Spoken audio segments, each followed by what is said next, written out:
Hey, Deserving listeners, this is a trailer for a member-exclusive video in which I watch Sean and Erica on couples therapy. Let's watch. And I watch you pick work as though your job gives two shits about what happens to you. That's the disconnect for me. You're carrying so much sorrow. I'll never understand. Yeah, and he turns to her, which is okay, but I'm guessing Orna was worried that they were going to get into a little discussion or debate, and she brings it back to the emotion, which is often a good thing to do.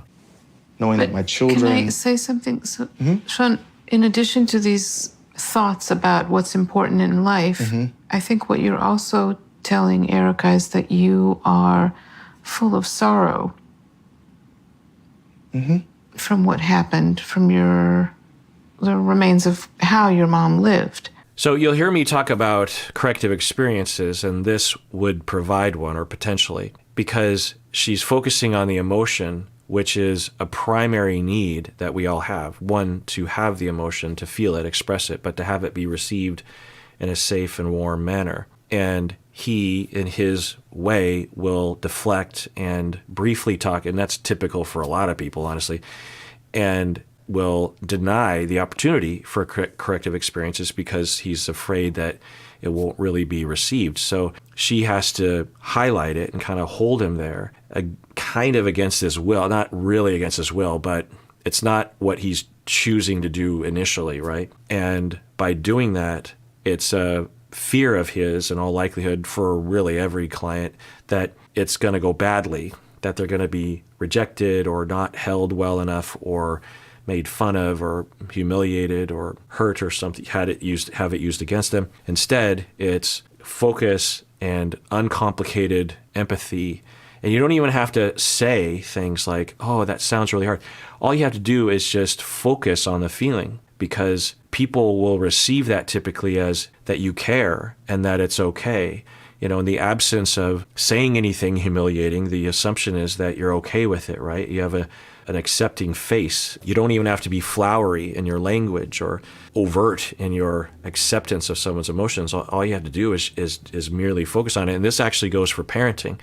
When a kid has an emotion, you don't necessarily have to have overt empathy. You can show empathy by just paying attention and seeing somebody. I see you. And that goes a long way. So, you know, she's doing that.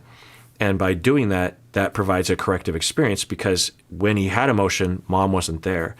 And now he's having emotion, and she is going to be there, and that will provide a corrective experience. And when we have those experiences, then we tend to have less reactivity in the future because our traumas have been attenuated a little bit. That's the long-term change. It's one thing to have self-awareness and to exert some control in the moment, like, oh, I'm operating from that place. It's another thing to not even need to do that because you have attenuated your trauma, and thus your reactivity is changed.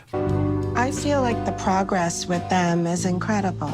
Yeah, I do too. I think you've done amazing work with them. Yeah.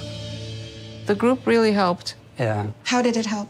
I feel like you guys would not let me go. Like, you kept trying to help me empathize with them, and I was like, Yes. leave you. Yeah, this is maybe half, if not more, of what consultation is for. It is a very frequent thing that we all run into as therapists, where we will have countertransference or maybe even burnout, unfortunately, and we will lose access to empathy, and then we will justify the rejection or the distance that we're doing with the client in a clinical way. We're very good at that as therapists. We will say things like, well, they're not ready for therapy, or he's not taking responsibility, or he lacks empathy, full stop. What can I do about that? Or he's a malignant narcissist. There's no point in talking to him. Or he exhibits privilege and he's been raised in a spoiled way, and he lives in a society that spoils men. So what are you going to do? I can't fight against that. Okay, just chiming in here. If you want to see this full episode, become a member of the YouTube channel by clicking the join button below, or there should be a link in the description if you don't see the join button. And everyone out there, please take care of yourself, because you deserve it. You really, really do.